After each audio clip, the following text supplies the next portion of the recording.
بہت دولت تھی تمہارے پاس جب تک کہ تم عیاشیاں اور آوارگیاں نہ کرتے تھے. کیوں دولت تمہارے پاس کیوں نہ ہوتی؟ کیونکہ تمہارا خدا بادشاہ حقیقی ہے اور تمہارا نبی قاسم نعمت ہے. تمہیں نہ ملے تو پھر کس کو ملے؟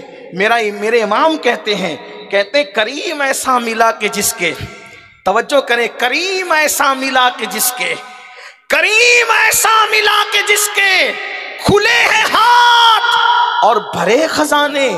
بتاؤ اے مفلسوں کہ پھر کیوں تمہارا دل اضطراب میں ہے؟ آپ شراب جوے کو کیا سمجھتے ہیں؟ چوری چماری کو کیا سمجھتے ہیں؟ جہاں گناہ ہے وہاں فنا ہے. ٹیپو سلطان جس دن ان کی شہادت ہوئی تھی، انہوں نے چند موتیاں گلے میں پہن رکھی تھی. اس دور میں اس کی قیمت 5 لاکھ تھی. تمہارے بادشاہ لوگ موتیوں کا ہار پہنتے تھے اس دور میں.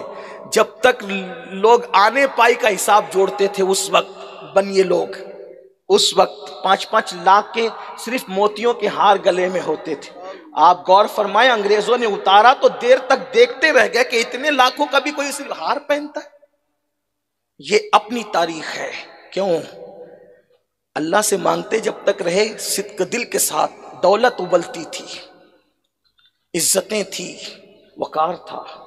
جب سے شرابی بنے، کبابی بنے، تو اقبال جیسا آدمی بھی پھر امید کا شاعر بھی شکوے کی بات کر گیا اور کہنے لگا کہ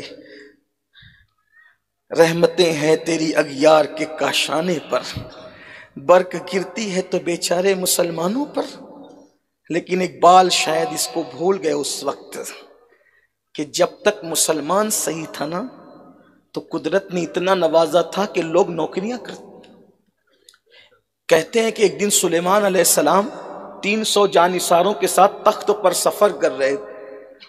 تخت پہ سفر کرتے کرتے حضرت سلیمان کو خیال آیا میری سلطنت کتنی بڑی ہے، تو تخت اوپر نیچے ہونے لگا.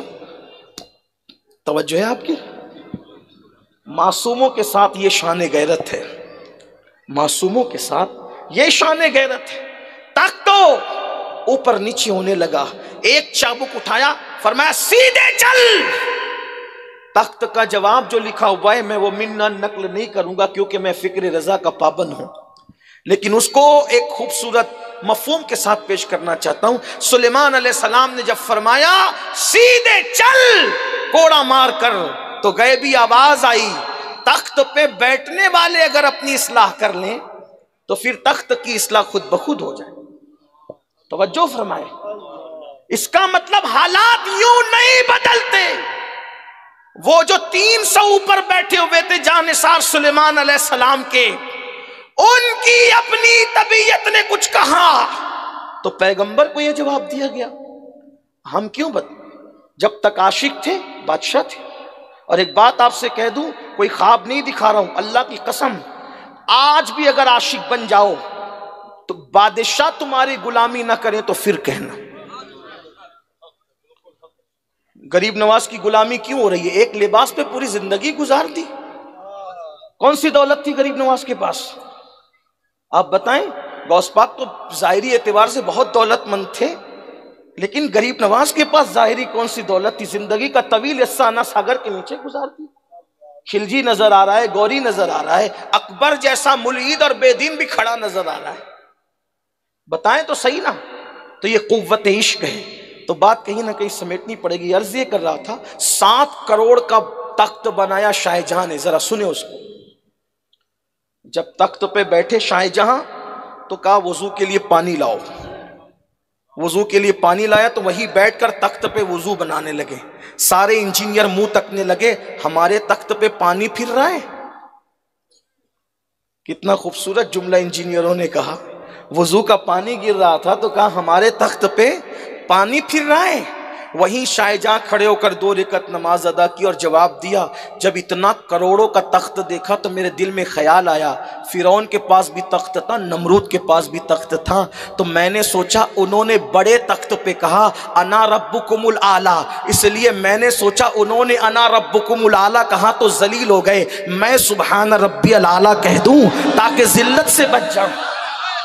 اس فکر کی تلاش میں جب ہم نکلے تو پتا چلا میاں میر محمد کی تربیت تھی 7 کروڑ کے تخت سے اٹھ کر کے جب ان کی جھوپڑی میں جاتا تو شاہ جہاں کہا کرتے تھے 7 کروڑ کے تخت پہ اتنا سکون نہیں ملتا جتنا سکون میاں میر محمد کی کٹیاں میں ملا کرتا ہے۔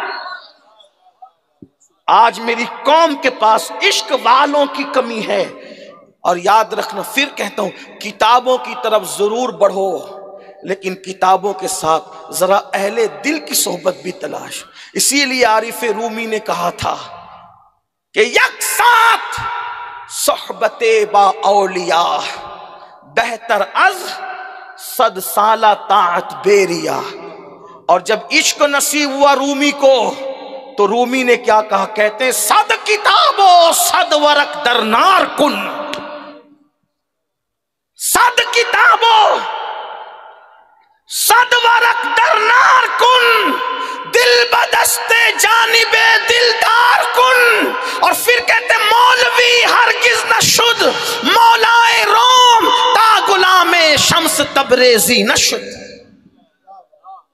عشق کی کمی ہے، اور عشق کسی صاحب دل کی صحبت میں بیٹھنے سے آتا ہے۔ کہتے ہیں کہ سرکار غریب نواز اکثر آنکھیں بند کر کے بیٹھتے تھے، آنکھیں کھول کے نظر بھر کے جس کو دیکھ لیتے تھے وہ ولی بن جاتا، صرف نظر بھر کر دیکھنے سے ولی بن جاتا۔